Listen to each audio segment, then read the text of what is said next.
one clean Peterbilt. It looks like it's gonna pour. Heading to get some gas because my extended fuel tank is out, but I did have a new one made. Making a video on that soon. Figured since I'm posting, not really doing much here in Memphis, I'll explain to you when we're in the truck what's going on. I had a drop trailer load to get home, 24-hour drop. Let's just say it's worth it way more than doing 2 loads. It's better off to just sit instead of go do another load, to just not sit.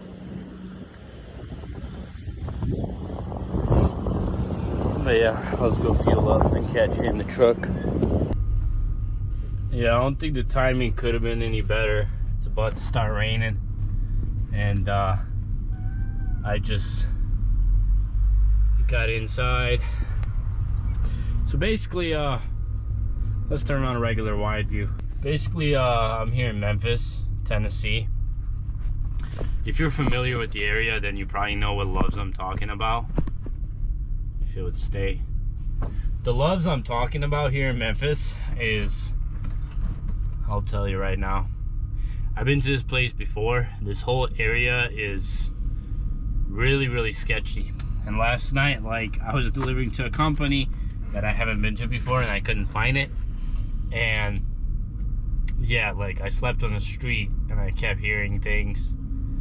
So it was sketchy, to say the least. But the place I'm at, it's say a command. Shut the hell up. It's a Love's here on Lamar Avenue in Memphis. There's a blue beacon right here, and yeah, basically, like, I just took a load to Memphis yesterday, delivered it this morning, and you know, we were looking at loads to go home, and we're pretty much like, loads are horrible. Like, they suck.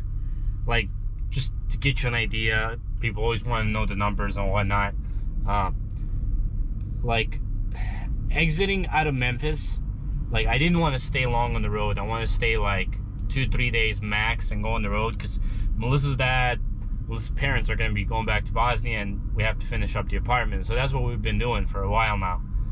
We've been working on that a lot. So like last week, I went on the road for like a day or two, and then, you know, this week I pretty much want to do the same thing, and then next week I pretty much want to do the same thing, just so like we have time to actually finish these things up before he leaves. Because, you know, like, there's a lot of things like installing doors and whatnot that are hard for me to do by myself, but it's coming really close.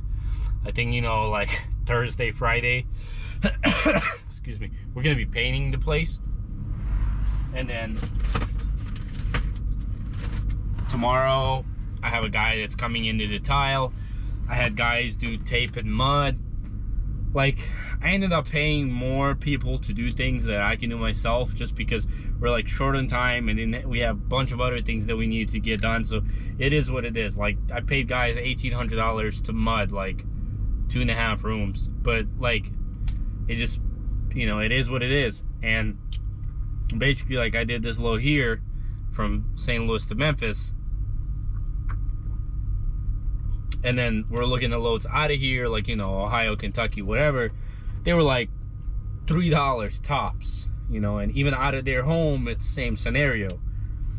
And so we're like, we found this load. It's a drop trailer for 24 hours, and then it's also a drop trailer for, I think, 24 hours at home, which is right by my house. I just leave my truck there, and I wasn't gonna go on the road anyways. And this load, I think, paid like just over $6 a mile when you take everything into account, essentially. So I think it's worth it to do this and sit here all day rather than go run 2 days of loads to make the same amount of money, essentially. But yeah, like, I haven't been running a lot at all. It kind of sucks because I'm paying for a lot of things. A lot of things are, you know, get out of my pocket. Like the other day we were at Lowe's, and just, you know, kitchen and washer, dryer and whatnot, it was like $5,000. Drywall guys, $1,800. Like, you know, it's just like plumbing was $3,000. Like, things add up so fast. But it just, you know, part of, I guess, being a homeowner, essentially. And hopefully, you know, once I'm done with all this, it's gonna be good for some time. But yeah, in case you haven't seen Image Wash, hit up the description. Gonna have some discount codes there if you want to buy some cleaning supplies. Yeah, I'm gonna clean this truck up since I'm sitting not doing anything. Earlier, this guy pulled up and I bought an impact. Where did I put it? I bought this little fella again. I had bought this impact before and then I returned it, and now when my U-bolts, when my shock mount snapped, I need to replace it. I didn't have an impact strong enough to take the U-bolts off. I was like, screw it, I'm just gonna get this. This thing retails at $1,000 with 2 batteries and a charger. I bought it for $550, brand new. So definitely a nice amount off. But I guess what I want to talk about today is transmission, because we haven't talked about the transmission. So I think what I'm going to do is I'm going to pull up the, essentially like the receipt, if you want to call it that, of everything that's gotten done, and then we'll pretty much like go through it and kind of explain what it is, how much something was, etc. So yeah, let's just hop on the phone. So what I was gonna do is just go on my phone, record, but there's too much personal information on here that I don't feel like blurring out. And what I want to say is, the way I did this is I called them, I say, hey, listen, I need my truck to get done. I want you to order all the parts. I'll give you a transmission number, etc., etc. Once the parts are in, then I will bring a truck in, and then, you know, you can start working on it ASAP. What I don't want to do is drop it off, sits there for a week waiting on parts or even more, and then you get started sometime, and then, you know, it's there for 2-3 weeks. That's what I didn't want to do. And basically, they ordered the parts, they had everything, but there were some unexpected things that caused it to be there longer. Let me plug this thing in. They caused it to be there longer than it should have been. Why is it not charging? Sorry, I was trying to make sure this thing is charging. But, so there were...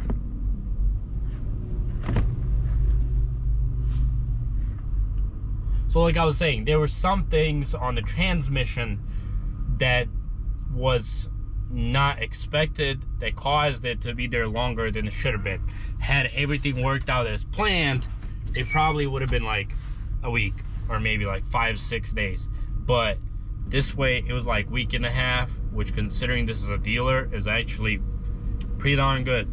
So basically what caused the delay was the bell housing on a new transmission was different than my old transmission, so they had to order a new bell housing.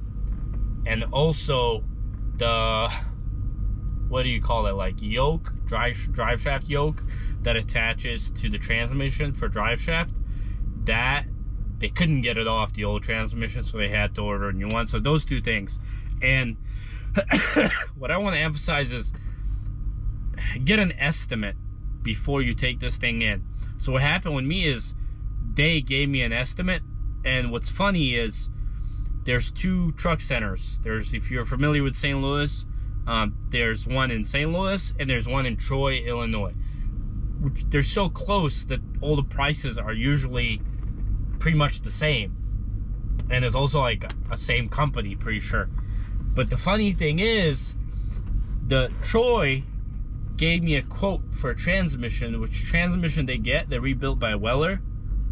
The Troy location gave me a transmission quote that was like $1,000 more than the St. Louis. So I was like, okay, obviously I'm gonna go with St. Louis. Plus on top of that, I have a no tax account in St. Louis, so I'm like, screw it, let's go with that. So I got an estimate, and obviously, you know, there's things that are gonna change, and I understand that, but for most part, when you get an estimate done, the price should be around the ballpark the same. So like when they did my transmission, when they actually pulled it out, they sent me a new estimate, and they were like $1,000 more for a transmission. I pulled out my estimate. I'm like, no, this is how much it should have been. So then they were like, well, somebody screwed up, and they had to honor that price, which is what I agreed on.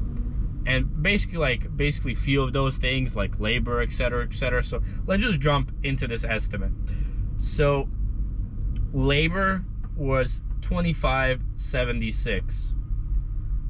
Oil, $170. Clutch was $970. I went with an upgraded, I think it's 1860 clutch instead of the 1650 clutch, just because I wanted a stronger clutch, really. If I do ever tune this thing up a little bit more, I'm gonna have a stronger clutch. So the transmission was $4,300 rebuilt. So that's a completely new reman transmission. Not reman transmission, well, I guess it is a reman transmission. They basically take old one and fully rebuild it, put that one in, and they took my old one as a core. Bell housing, $507. Shaft clutch release, $62. Shaft short clutch release, $62. Some key, $6. These are just random little $20, $30 things. We're not gonna go over that. My flywheel, they couldn't resurface it. They said it was too far gone. It was $320. My yoke clutch release, again, these are all little things. My yoke was $240. And then a bunch of other little miscellaneous things. More oil, this, that. Labor, more labor. Yeah, basically my total was $98.59. And then I think what ended up happening was I went back and forth with them about the labor side, because the labor should have been less, and they ended up refunding me another $500. So basically it was $9,300 to get my transmission, clutch, flywheel, bell housing, the whole 9 yards done at the dealer. Could you do this cheaper? Yeah, for sure you could. If you have a shop, especially, just do it yourself, save yourself that $2,500 labor. But it's just, you know, for peace of mind and knowing that if something does go wrong, I just go to any dealer and be like, yo, listen, y'all did this, there's a warranty, fix it. That kind of makes me feel better about it. But yeah, I mean, hopefully that kind of gives you an understanding of what to expect if you do want to get this done. I know some folks are like, well, I'll just go to junkyard, get an old transmission. Like, it's too big of a job for me to try to save, you know, $1,000, $2,000, $3,000 now, not knowing what that transmission is like, to put it in, and then a few months down the road it just goes out. And granted, this transmission could go out too, but at least I know it's been rebuilt. So yeah, that's kind of my 2 cents on it. I figured I'd just make a video and all that. But yeah, I mean, it's been nice here because I don't have to idle my truck. It hasn't been like super hot, but it's hot enough to where my truck has to idle. It's like 80 degrees and it's pretty humid. So it is what it is, but it's nice. Like I said, I just set my AC on 75 degrees and keeps it auto. And definitely this truck's up here. Like, the minute I'm done making this video, I'm shutting my blinds up and do not open the door to anybody. Everybody here is asking for money and some shady stuff going on here. So yeah, that just close these blinds up and go to back and yeah, like, you clean this thing out. But yeah, guys, I mean, there's like nothing really exciting going on. We're finishing the place. The guy welded up my new fuel tank. It's basically gonna be a diamond plate deck with a fuel tank built in, and it's gonna look clean. And you know, we're gonna be ready for the heat this summer. And yeah, that's basically it, I guess. I made a video on what I wanted to do, and I don't know what else to tell you guys, but stay safe, and hopefully this whole trucking thing gets better and we can all start rolling more and make more money. Because if it continues on like the way it is, I think it's gonna be good for anybody. And all the people like, that's what you get, living above your means, blah blah blah. Dude, like, I drive a 22-year-old truck. I drive a 25-year-old pickup truck. Like, I don't own fancy anything. Like, I am not like balling now. Nothing. Like, I am living a very normal life because I don't want to have to give things to the bank when things go south and then you know, run out of money or whatnot. So I mean, I'm doing fine. I'm good. I'm chilling. I'm whatever. Definitely like this apartment, there's a lot going on, but it is what it is. This was what I was prepared for. So I mean, I'm fine. But if this does continue going on for months and months, you know, 6 months, a year, then at that point it kind of might become an issue, because it's like, you know, and like I said, like the way it's going, I'm okay doing, you know, 1,000 miles a week or even less and just going home.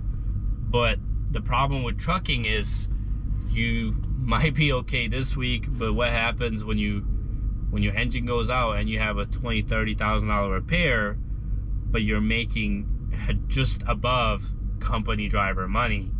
So it's kind of like that's where it gets sketchy, because I don't want to run crazy miles to not make anything per mile. So, you know, that's all I'm saying. I'm glad I don't have anything expensive, an expensive truck, trailer, or anything like that I have to run.